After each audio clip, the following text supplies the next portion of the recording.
খবর সবার। তা সেদিন তো এয়ারপোর্টে নেমে একটা ক্যাব বুক করা হলো। আমরা যাব মারাথালি। এমন মেঘলা আকাশ আর ফুরফুরে হাওয়া দিলে দু চোখের পাতা এক না করে কি থাকা যায়? সেই ভোর রাত থেকে জাগা, তারপর দুজনে টেনে একটা ঘুম দিয়ে সন্ধেবেলার দিকে গেলাম একটা ক্যাফেতে। ক্যাফের অ্যাম্বিয়েন্সটা এত সুন্দর লাগছিল, সঙ্গে বেশ লাউড মিউজিকও চলছিল।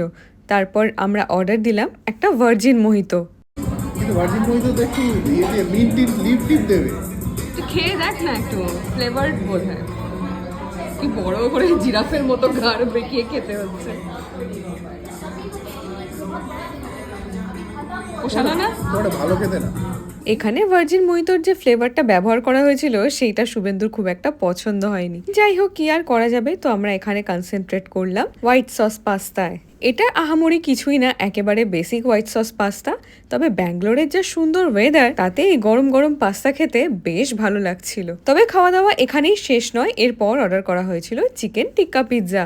ছবিতে দেখে যতটা আন্দাজ করতে পারছেন, পিৎজাটা আদতেই ততটাই সুন্দর খেতে ছিল। খেতে খেতে আমরা মোটামুটি আলোচনা করছিলাম যে আগামী কয়েকদিন সকালে কি খাওয়া দাওয়া হবে। সাধারণ কেক বিস্কিটের পাশাপাশি আরেকটা সেফেস্ট অপশন পাওয়া গেছে, সেটা হলো ফল। প্রথম দিন আমরা কিছু ব্লুবেরি, চেরি আর কিনেছিলাম একটু আপেল। তো এইভাবে মিলিয়ে ঝুলিয়ে ব্যাঙ্গালোরের প্রথম সন্ধেটা আমাদের কেটে গেল। ব্যাঙ্গালোরের বাকি ভিডিও আর অনেক সারপ্রাইজ শেয়ার করব পরের ভিডিওতে।